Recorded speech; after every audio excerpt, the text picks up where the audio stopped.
Today, we're going to show you what you can do with 52 assistants, a bandana, a small goat, pot of coffee, sacrificial knife, a ring light, cell phone charger, a nightstand.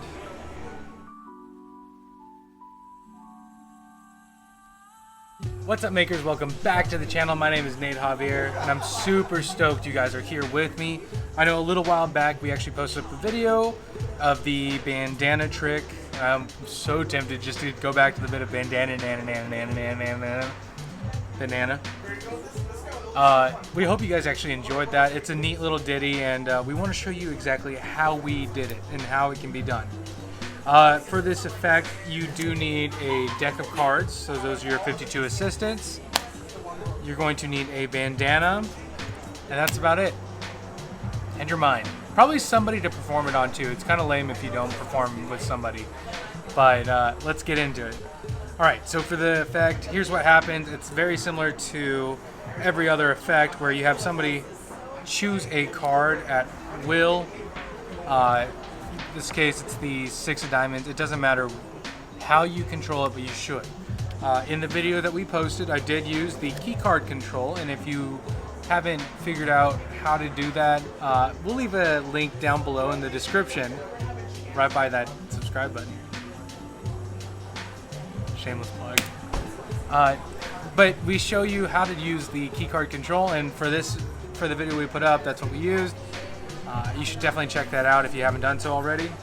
So the goal, they choose a card. They choose a card. Have them memorize it. You place it back in the pack. And I use the key card control for this, but you can use whatever you want.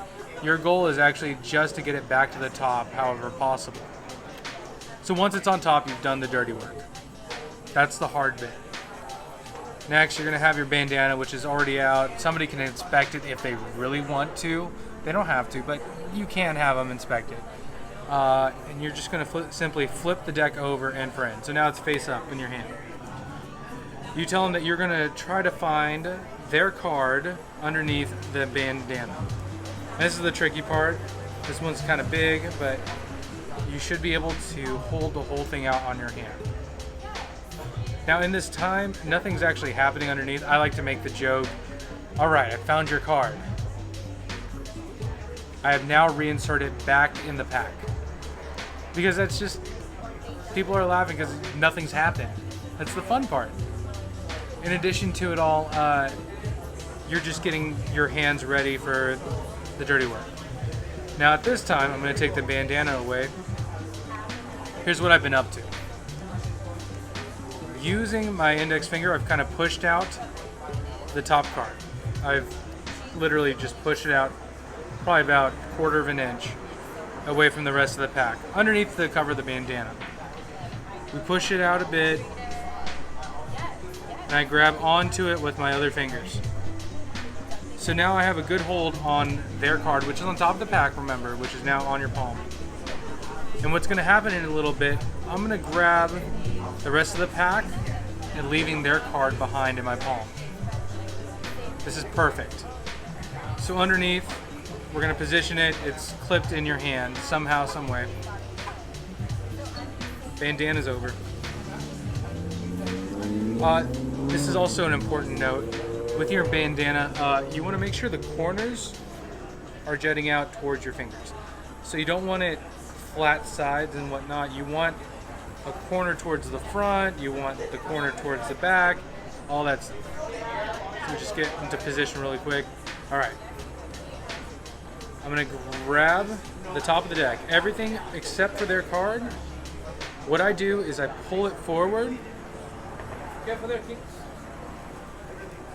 and bring it back. Now what you don't see under that, the cover of the bandana, is actually as I pull it forward, it's blocking the fact that I have their card in my hand. So we pull it forward. Oh, look at that. It's blocking everything. And then I lay the pack back down, top of my hand, and square everything up. Kind of fan it out, make sure everybody can see everything. And now we're in this position. We have their card underneath a bandana in your palm. We have the rest of the deck on top of their card with a bandana in between. Now is when you tell them, okay, here's where the magic happens. You're going to take the front end, that front corner, fold it back towards your elbow. So now you don't want to tilt your hand up because they're going to see this. That's bad, bad, bad, bad, bad. You're going to gather up all the corners and kind of tuck them underneath, making a small package. So this is what it looks like from behind. And as you gather all the corners, you don't want to show this part. You want to keep it down below. You want to slightly twist the tops just a little bit. And you're going to hold on. That's a little nichey, but now you have this little package right here. Their card is held up by the corners that are in your hand. And all you have to do is start shaking. As you slowly shake, their card starts dropping out from inside the pack. Which from the front, that looks pretty stinking cool. Now you have two choices. Let me put this back in here really quick. You have two choices. Number one, you can just let it fall out like it did before. The second choice though, you can have them reach through, and I have Alan behind the camera. Alan, go ahead and reach through. Hold on to the bottom. Tell them just to pinch the bottom of their card. And as you do so, you just kind of wiggle it and pull back on it. Now, Alan, you can give them a thumbs up or a thumbs down to let them know what they thought. Does it feel like it's coming through the cloth? Yeah. So it's one of those ethereal experiences. Like, how often is it that you see, like,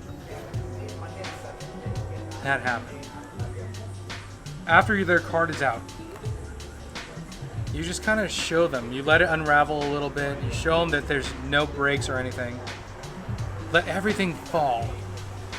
After it falls, you can hold open the pack, hand it out for examination if you're one of those people who wants to be clean. But that's it. It is that simple. And hopefully you guys can use this for your own parties anytime you go out with your friends. I do have a tip though. If you're going to use a bandana, I mean, I've seen people do this with like restaurant napkins and whatnot because those are nice thick material. Don't use a white bandana. It's going to show right through. If you do, kind of make your hand concave so it makes some space. But I really recommend a patterned or a dark colored bandana is best. This is one of my favorites. Let us know in the comments down below how you liked it, what you're going to use it for, who you're going to fool, and we'll see you next time. Keep making that magic.